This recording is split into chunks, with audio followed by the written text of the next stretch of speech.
इससे पहले वीडियो में आपके लिए वो जो पढ़ाया गया था गत्यात्मक प्रतिरोध, अनोमीय परिपथ, अनोमीय प्रतिरोध, ओमीय प्रतिरोध वगैरह सब पढ़ा दिया गया है। ठीक है नहीं। और आज चलेगा आपका वैद्युत ऊर्जा तथा वैद्युत शक्ति। तो सबसे पहले हेडिंग डालें आप वैद्युत ऊर्जा।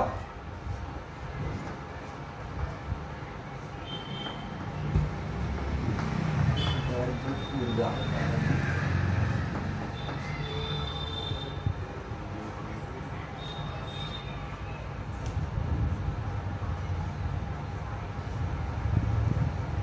देखिए वैद्युत ऊर्जा के बारे में।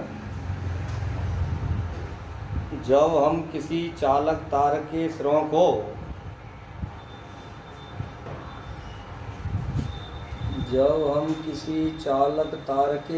को बैटरी से जोड़ देते हैं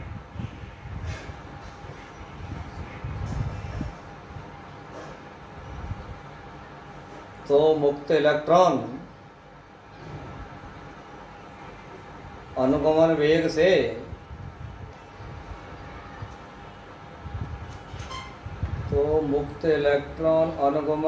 से बैटरी के धनसिरे की ओर चलने लगते हैं।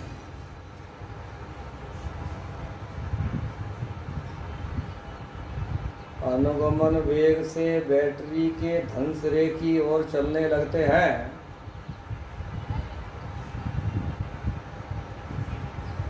इसी को वैद्युत धारा कहते हैं, अर्थात यही वैद्युत धारा है।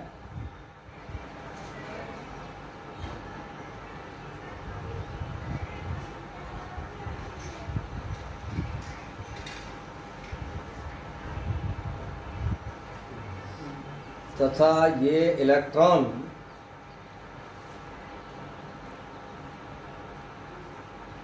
धातु के धनायनों से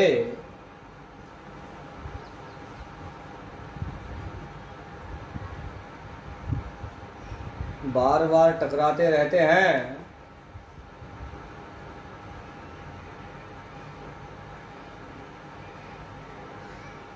तो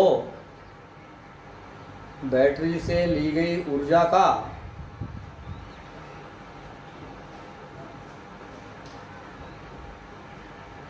क्षय होने लगता है।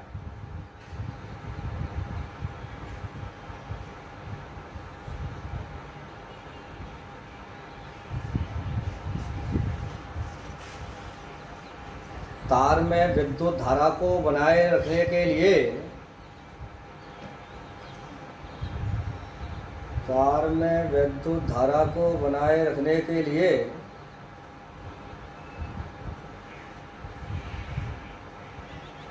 बैटरी से बार बार ऊर्जा ली जाती है,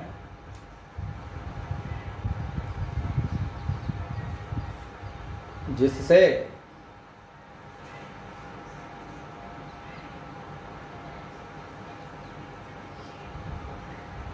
तार का ताप बढ़ जाता है।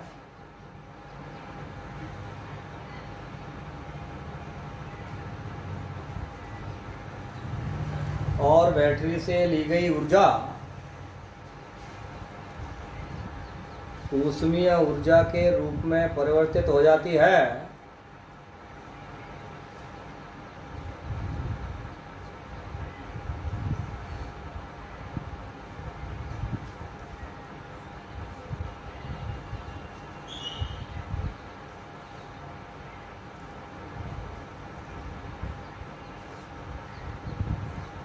अर्थात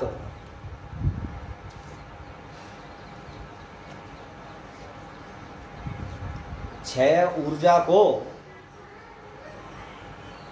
वैद्युत ऊर्जा कहते हैं। जो ऊर्जा क्षय हो रही थी ना, जिसको बनाए रखने के लिए बार बार हम बैटरी से ऊर्जा ले रहे थे, वही क्या है, हमारी वैद्युत ऊर्जा है। जो देखिए जब बार बार वो टकरा रहे हैं उसके धनायनों से, अभी मैंने क्या बताया, जैसे किसी तार के सिरों को बैटरी से जोड़ रहे हैं तो उसके अंदर क्या होता है, मुक्त इलेक्ट्रॉन जो होते हैं अनुगमन वेग से बैटरी के धनसिरे की ओर चलने लगेंगे। जब बैटरी के धनसिरे की ओर चलेंगे तो यही क्या है, हमारी वैद्युत धारा होगी। फिर क्या होगा, जब वो बार बार चलेंगे तो क्या होगा, धातु के धनायनों से बार बार टकराएंगे। धातु के धनायनों से बार बार टकराने के कारण क्या होगा, हमारा क्या होगा, तो ऊर्जा का क्षय होगा। ये बार बार टकराएंगे तो ऊर्जा खर्च होगी। आप आपस में आप भी देख लीजिए, दो बंदे आपस में लड़े तो उनकी ऊर्जा का लॉस तो होगा ही होगा। तो जब वो बार बार टकरा रहे हैं तो उनकी ऊर्जा का लॉस हो रहा है। अब वो ऊर्जा का जो लॉस हो रहा है, उस ऊर्जा के लॉस को परिपथ में या तार में बनाए रखने के लिए, उसमें विद्युत धारा को बनाए रखने के लिए लगातार बैटरी से बार बार ऊर्जा ली जाती है। और जब हम बार बार ऊर्जा उस तार में होकर के प्रवाहित होगी तो तार गर्म हो जाएगा, तो तार का ताप बढ़ जाएगा। जब तार का ताप बढ़ेगा तो वो ली गई जो ऊर्जा थी, हमारी ऊर्जा जो थी, वो क्या होगी, उसमें ऊर्जा के रूप में परिवर्तित हो जाएगी।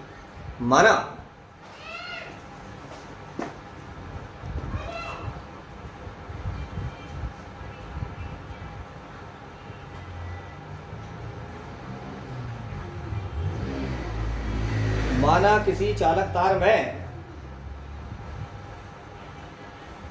स्मॉल टी सेकंड में प्रवाहित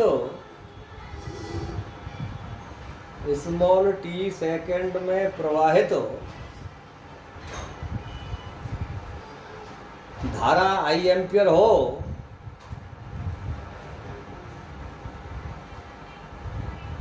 तो तार में प्रवाहित आवेश की मात्रा Q बराबर आई टी, Q बराबर आई इंटू टी होगी। यदि प्रवाहित धारा Q बराबर आई इंटू टी होगी, यदि तार के सिरों के बीच विभवांतर V वोल्ट हो,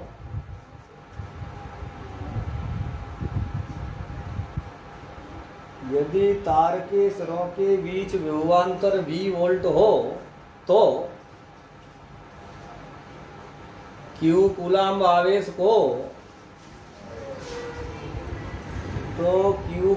आवेश को तार के एक सिरे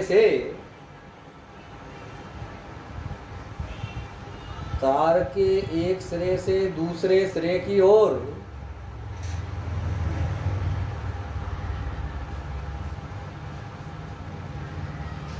ले जाने में किया गया कार्य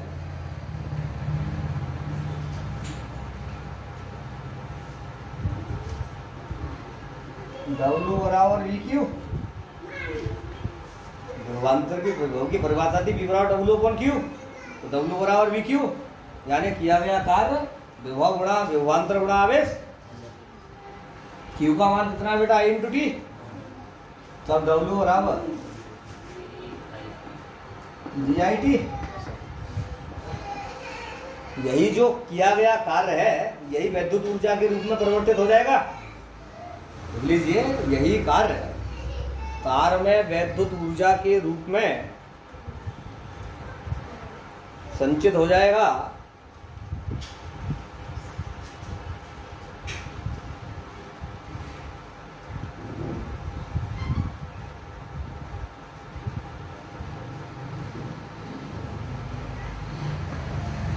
क्योंकि V बराबर आई आर,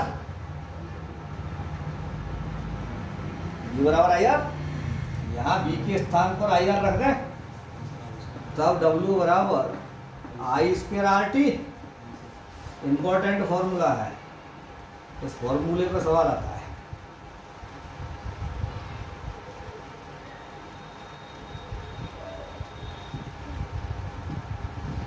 यदि I बराबर V बट्टे आर रख दें,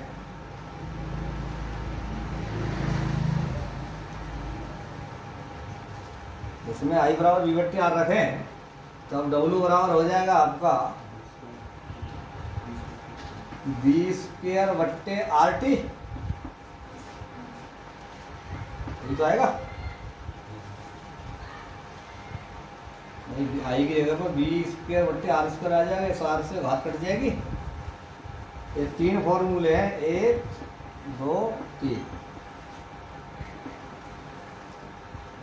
विद्युत ऊर्जा ज्ञात करने के लिए तीन फॉर्मूले हैं हमारे, ये ना तो किया गया जो कार्य है, आवेश को एक सिरे से दूसरे सिरे तक ले जाने में जो कार्य किया जाएगा वही क्या होगा, हमारा वैद्युत ऊर्जा के रूप में संचित हो जाएगा।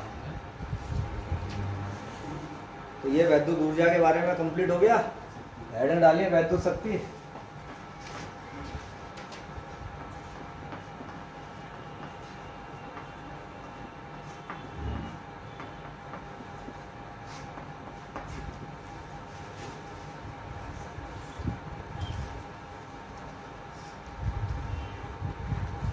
लिखिए,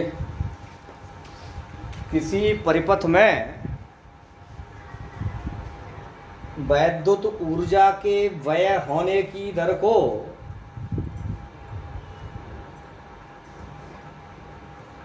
शक्ति कहते हैं।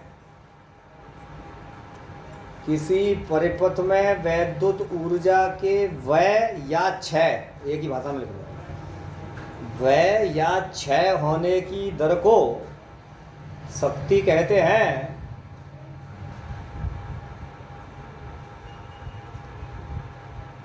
इंपॉर्टेंट है, वैद्युत शक्ति के ऊपर जरूर सवाल आता है। इसे P से प्रदर्शित करते हैं।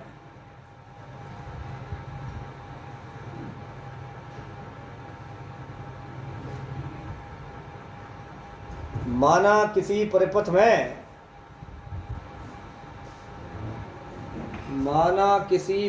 में T सेकंड में वह ऊर्जा की मात्रा W जूल हो,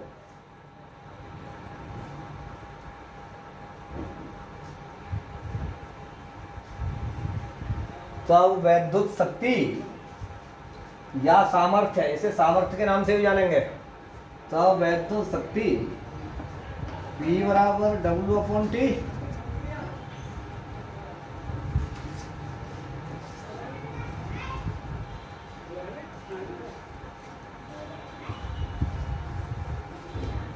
इसका मात्रक जूल प्रति सेकंड होता है।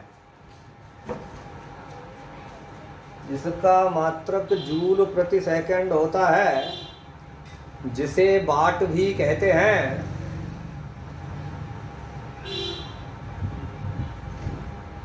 जिसे वाट भी कहते हैं, अर्थात 1 वाट बराबर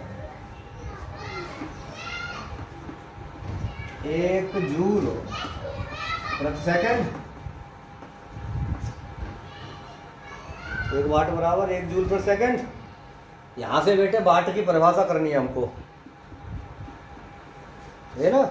और यहां पर मैं भूल गया हूं, वैद्युत ऊर्जा का मात्रक वोल्ट गुणा कूलम, इसमें लिख लीजिए नीचे। इसका मात्रक वोल्ट गुणा कूलम,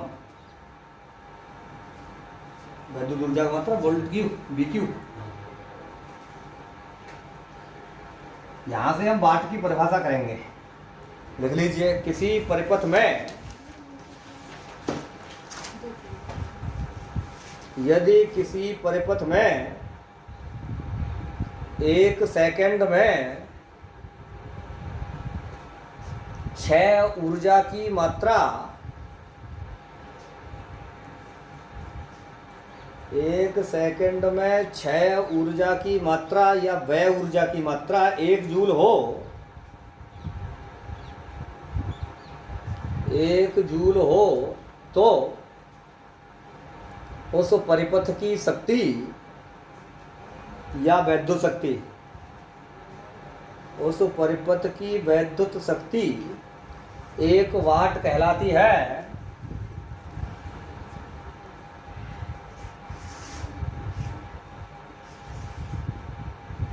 विमा निकाल लेंगे इसकी विमा ml² T⁻³ देखिए जूल है। एक बार जब मैंने आपके लिए जब पढ़ाया था फर्स्ट ईयर में, विमाएं जब पढ़ाई थी तो एक बात बताई थी,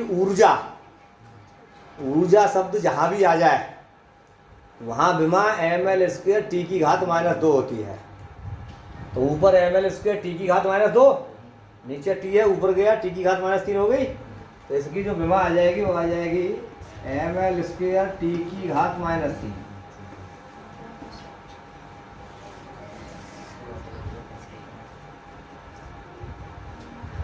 अब देखिए P बराबर W/T, सही है ना। W/T के लिए हम इन 3 सूत्रों में प्राप्त करेंगे। ये तीनों मान उठा करके W की जगह पर इस सूत्र में रखते हैं। एक बार ये मान रखें, एक बार ये रखें, एक बार ये रखें, तो शक्ति के विद्युत शक्ति के 3 फॉर्मूले प्राप्त हो जाएंगे इसी की तरह से। और वो तीनों फॉर्मूलों पर किसी भी एक फॉर्मूले पर सवाल आ जाता है। P बराबर VI। अब इसका मात्रक बदलेगा। अभी तक हमने इसका मात्रक 1 वाट बराबर जूल पर सेकंड पढ़ा था। अब 1 वाट बराबर आ जाएगा वोल्ट गुणा एम्पियर। देखिएगा, W के स्थान पर VIT रखने पर तब P बराबर आ जाएगा VIT बटे T। T से T कैंसिल, ये आ जाएगा बेटे P बराबर VI। तो यहाँ शक्ति का मात्रक वोल्ट एम्पियर हो गया। तो 1 वाट बराबर कितना हो गया हमारा? 1 वाट बराबर 1 वोल्ट एम्पियर।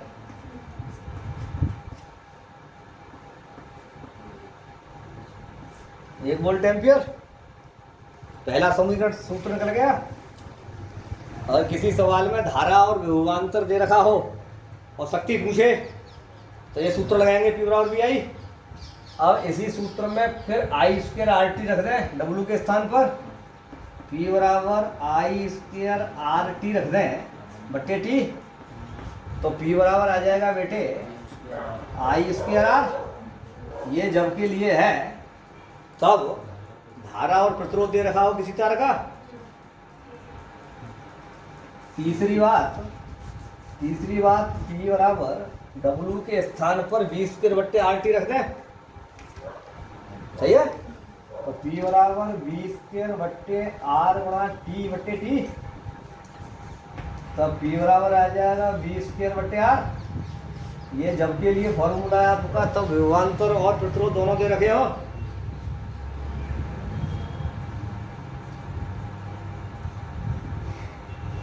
देखिए, आपको एक उदाहरण देता हूं मैं।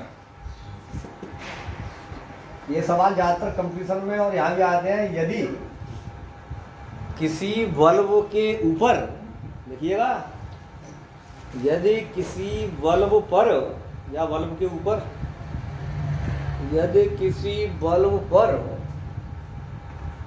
40 W और 220 V ऐसे ही लिखा था बल्बों पर, देखना।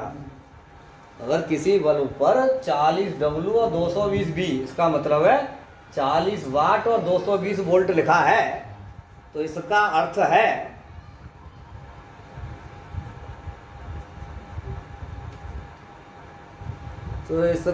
है कि यदि इस बल्ब को 220 वोल्ट पर जलाया जाए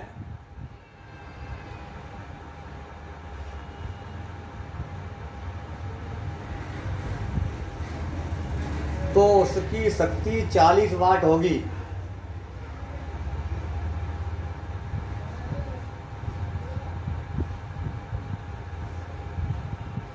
ऐसे सवाल में पूछ लेता है कि इस बल्ब में कितना करंट फ्लो हो रहा है, या इस बल्ब के फिलामेंट का प्रतिरोध कितना है। नई बात समझ में आई। अभी अगर सवाल आएंगे ना, बताइए, यहीं पे हिंट दे देता हूं। ऐसे करके सवाल लिखेगा और वो कहेगा इसका अर्थ बताइए और बताइए कि कितना प्रतिरोध उत्पन्न हुआ है और कितनी धारा बह रही है इसके अंदर। तो ये W है, ये तो P है और ये V है। अब अगर हमसे उसने पूछा है प्रतिरोध, तो इस बारे फॉर्मूला लगा दीजिए लास्ट वाले में। P और V दे रखा, R पूछा है। P बराबर V² बट्टे R, R की वैल्यू निकल जाएगी। और अगर हमसे वो पूछ रहा है धारा, तो चाहे या सूत्र में लगा लो चाहे या सूत्र में लगा लो। इस सूत्र में लगाओगे तो इस प्रतिरोध को उठा के यहाँ लाना पड़ेगा। यहाँ लगाओगे तो केवल बल्ब पर जो सिंबल लिखा है उसी के अनुसार निकल जाएगी। मान दोनों से बराबर आएगा। यही बात समझ में आई, मान दोनों से बराबर आएगा। तो ये आपकी वैद्युत शक्ति भी समाप्त होती है, वैद्युत ऊर्जा और वैद्युत शक्ति गणित होती है। आगे डालिए प्रतिरोधों का संयोजन।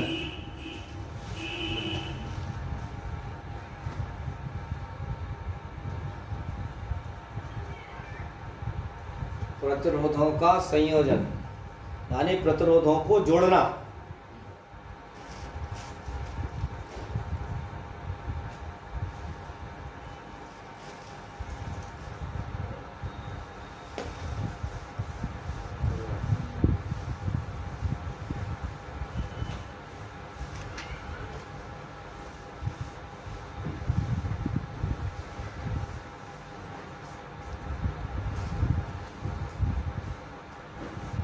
डालिए प्रतिरोधों का संयोजन।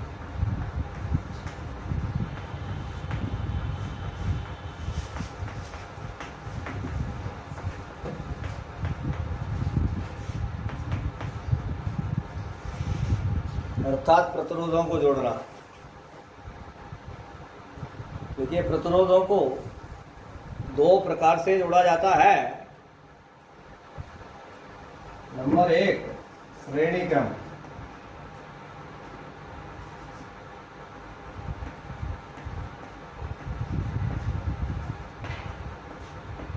नंबर एक, श्रेणी क्रम। नंबर दो, समांतर क्रम।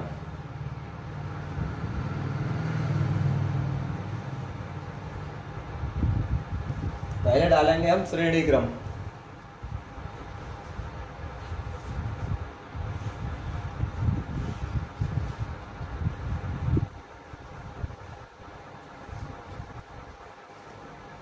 नाइन्थ में पढ़ा होगा आपने शायद, 10th में।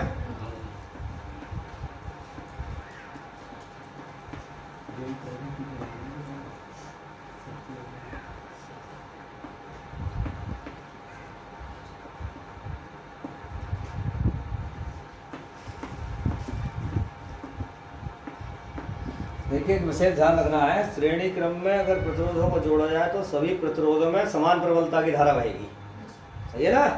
लेकिन सभी प्रतिरोधों के सिरों के बीच जो विभवांतर होगा वो अलग अलग होगा। ये विशेष आपको ध्यान रखने वाली बात है, थ्योरी में लिखवाऊंगा मैं।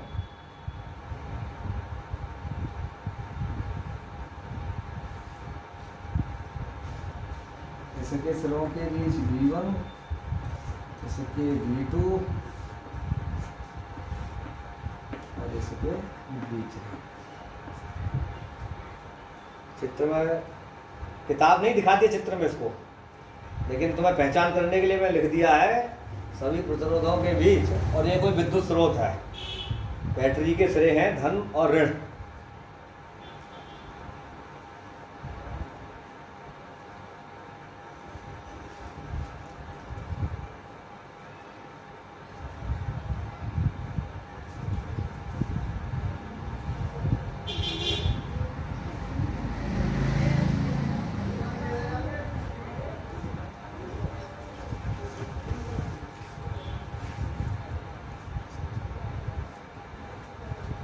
देखिए इस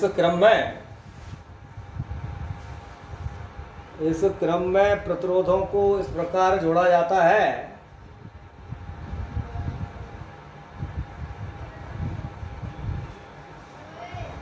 कि पहले प्रतिरोध के दूसरे सिरे को दूसरे प्रतिरोध के पहले सिरे से, वही भाषा है जो पहले लिखते चले आ रहे हैं हम, पहले प्रतिरोध के दूसरे सिरे को दूसरे प्रतिरोध के पहले सिरे से तथा दूसरे प्रतिरोध के दूसरे सिरे को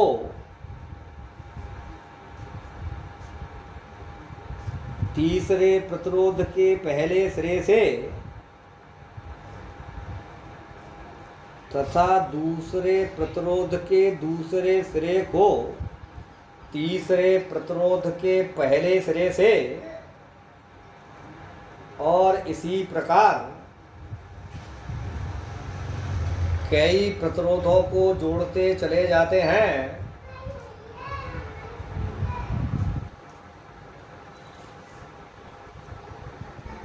अंत में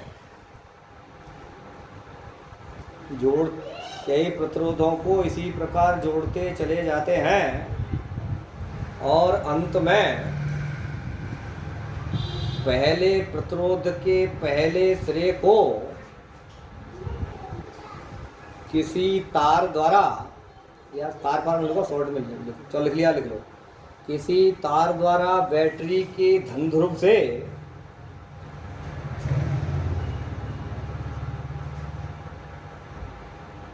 तथा अंतिम प्रतिरोध के दूसरे सिरे को,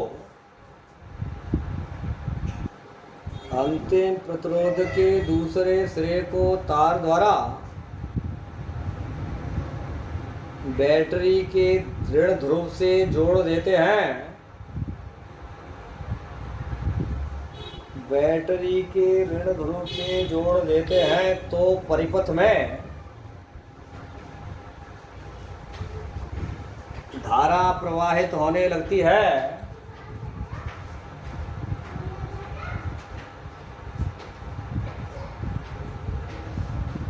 धारा प्रवाहित होने लगती है और यह धारा सभी प्रतिरोधों में समान प्रबलता की होती है।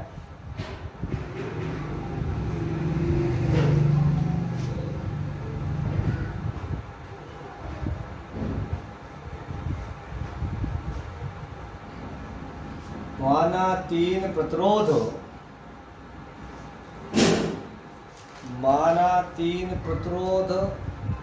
R1, R2, R3, माना तीन प्रतिरोध R1, R2, R3 चित्रानुसार जोड़े गए हैं।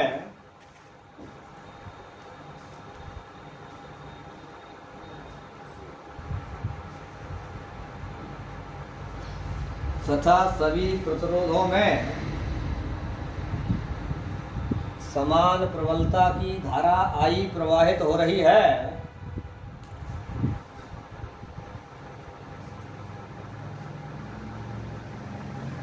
समान प्रबलता की धारा I प्रवाहित हो रही है।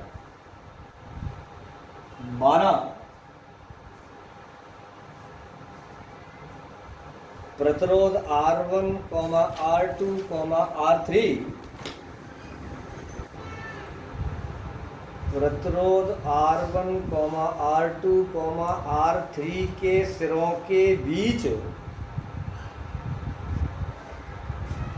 सॉरी वो लंबा करके शॉर्ट कर दिया, के सिरों के बीच विभवांतर क्रमशः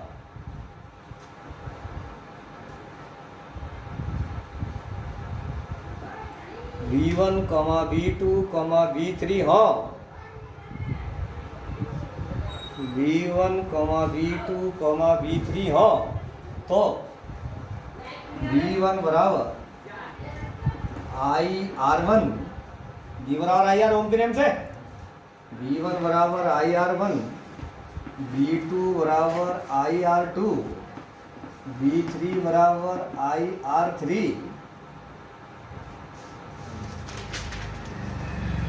यदि परिपथ का परिणामी विभवांतर V हो या A व D के सिरों के बीच परिणामी विभवांतर V हो, दोनों तरह से लिख सकते हैं।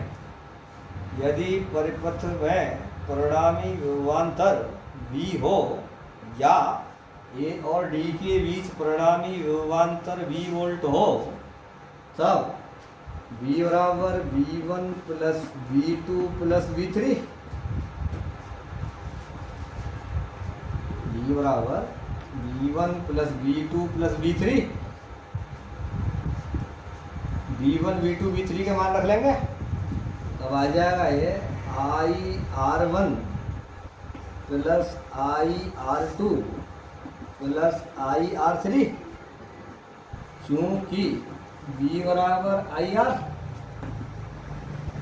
क्योंकि V बराबर IR, तब IR बराबर IR1 plus IR2 plus IR3। आई कॉमन ले लेंगे, काट देंगे, कॉमन लेकर के काट देंगे इधर आई। अब मैं लिख नहीं रहा हूँ, क्या लिखूँ?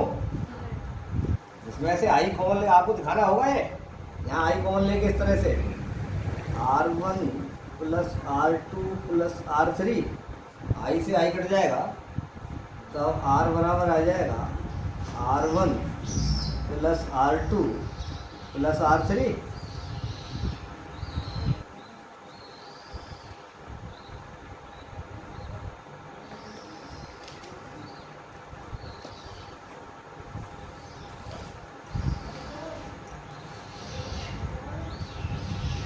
देखिए स्पष्ट है,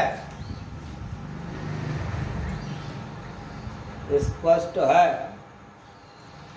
श्रेणी क्रम में जोड़े गए, स्पष्ट है, श्रेणी क्रम में जोड़े गए प्रतिरोधों का तुल्य प्रतिरोध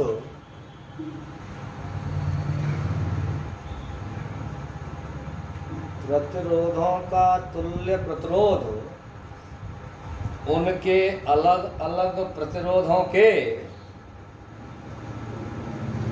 उनके अलग अलग प्रतिरोधों के योग के बराबर होता है।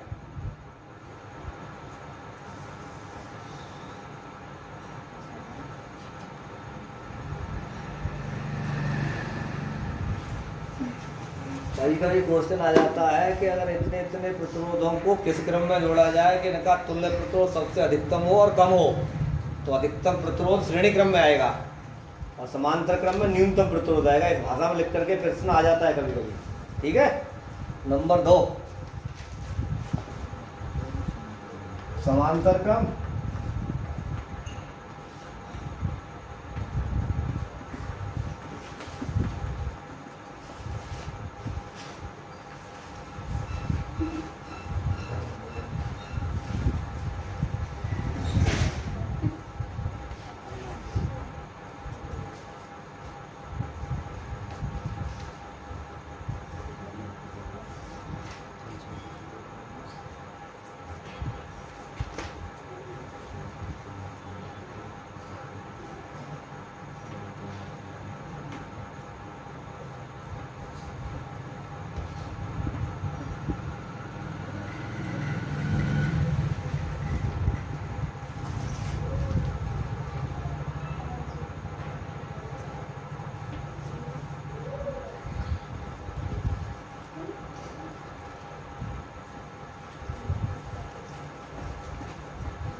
दिखाई दे रहा है। यहाँ आकर के पूरे परिपथ में धारा आई एम्पियर की होगी, लेकिन बिंदु ए पर के आकर के ये धारा हर प्रतिरोध में अलग अलग बढ़ जाएगी।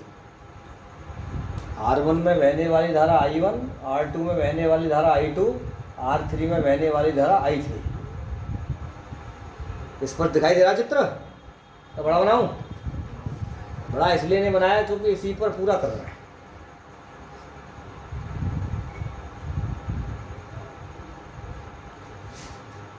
क्योंकि वीडियो देखो तो आराम से श्रेणी और समांतर दोनों आमने सामने आपको एक ही बार में दिखाई दे जाए।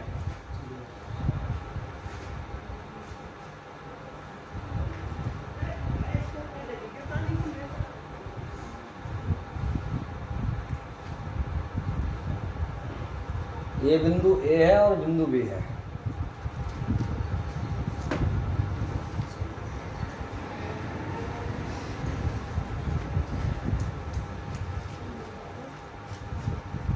देख लो,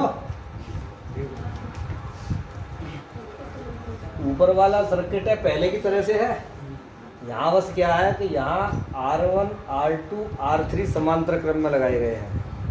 समांतर क्रम तो वही होता है ना कि प्रत्येक प्रतिरोध के पहले सिरे को किसी एक बिंदु से जोड़कर बैटरी के धन ध्रुव से जोड़ दें और उनके दूसरे सिरों को किसी दूसरे बिंदु से जोड़कर ऋण ध्रुव से जोड़ दें। जैसे जोड़ देंगे तो करंट फ्लो हो जाएगा, तो परिपथ में I एम्पीयर की धारा प्रवाहित होने लगेगी। समझा रहा हूँ पहले।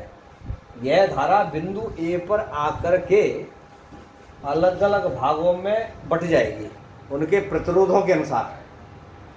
उन प्रतिरोधों के अनुसार अलग अलग भागों में बट जाएगी। R1 प्रतिरोध में बहने वाली धारा I1, R2 में बहने वाली धारा I2 और R3 में बहने वाली धारा I3 होगी।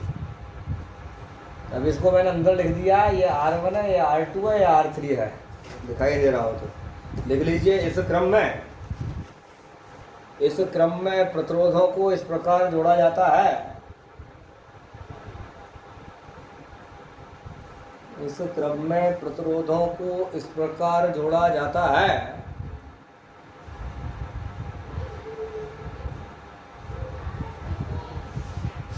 कि सभी प्रतिरोधों के पहले सिरों को किसी एक ही बिंदु से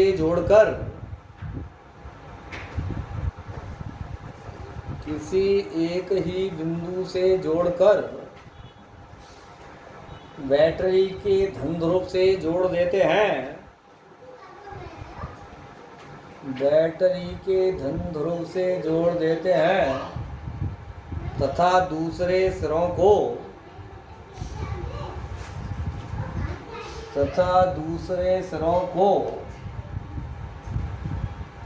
किसी दूसरे बिंदु से जोड़कर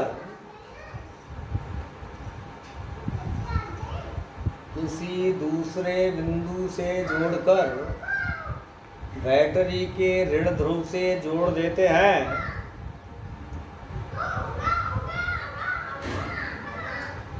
तो परिपथ में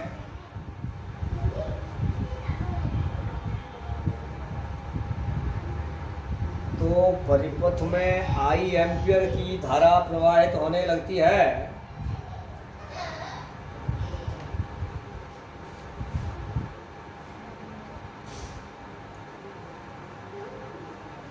जो कि बिंदु ए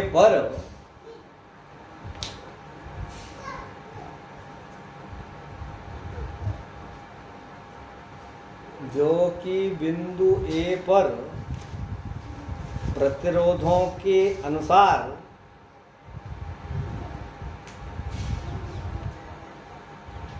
बट जाती है।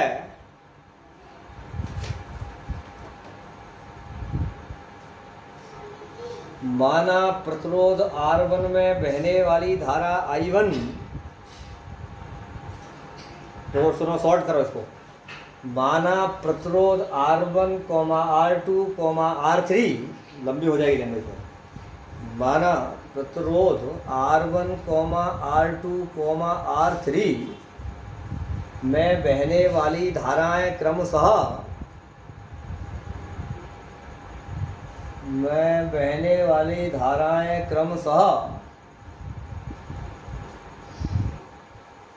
I1, I2, I3 हों। I1, I2, I3 हों तथा बिंदु A B के बीच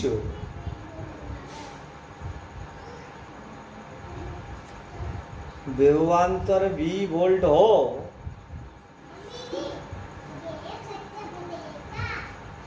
तो सभी प्रतिरोधों के सिरों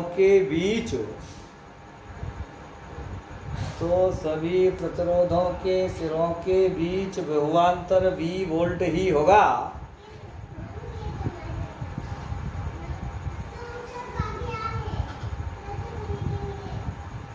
तब I1 बराबर V/R1, I2 बराबर V/R2 बी बराबर आई आर से, और I3 बराबर बी अपॉन R3, और परिणामी धारा कितनी आई एम्पर की? परिपथ में परिणामी धारा आई एम्पर की है, तो परिणामी धारा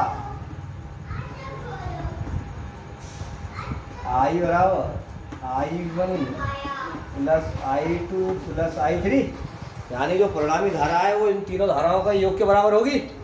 भाई देखिए, यहाँ से I1 I2 I3 प्रवेश की, और यहाँ से भी I1 I2 I3 निकली, फिर तार में I एम्पीयर की मिल गई, तो इसलिए इन तीनों धाराओं के योग के बराबर इस पूरी धारा होगी। और I1 I2 I3 का मान रख लें B upon R1 B upon R2 B upon R3, क्योंकि I बराबर बी बट्टे आर, ठीक है, बी बट्टे आर, बी कॉमन हो जाएगा, तो बी बट्टे आर बराबर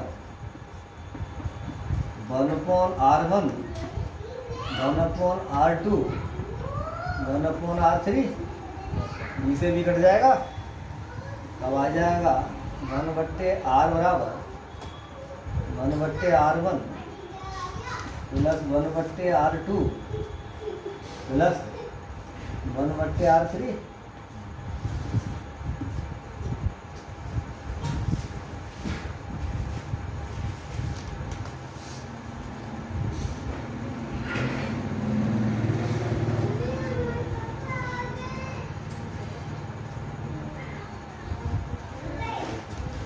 स्पष्ट है, स्पष्ट है, समांतर क्रम में जोड़े गए, स्पष्ट है, समांतर क्रम में जोड़े गए प्रतिरोधों के तुल्य प्रतिरोध का व्युत्क्रम क्रम, प्रतिरोधों के तुल्य प्रतिरोध का व्युत्क्रम क्रम उनके पृथक पृथक प्रतिरोधों के अलग अलग, उनके पृथक पृथक प्रतिरोधों के व्युत्क्रमों क्रमों के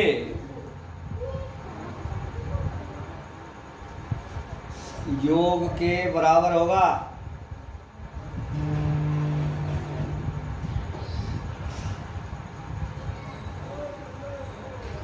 योग के बराबर होगा।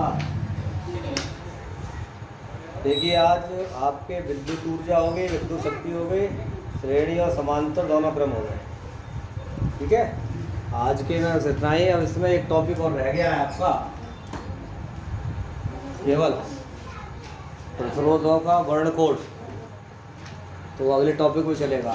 कोई बात नहीं समझ में आए तो पूछ लेना, तो समझने कोई बात नहीं, सिंपल चीज़ है। 9th या 10th लेवल में पढ़ चुके होंगे आप इसे।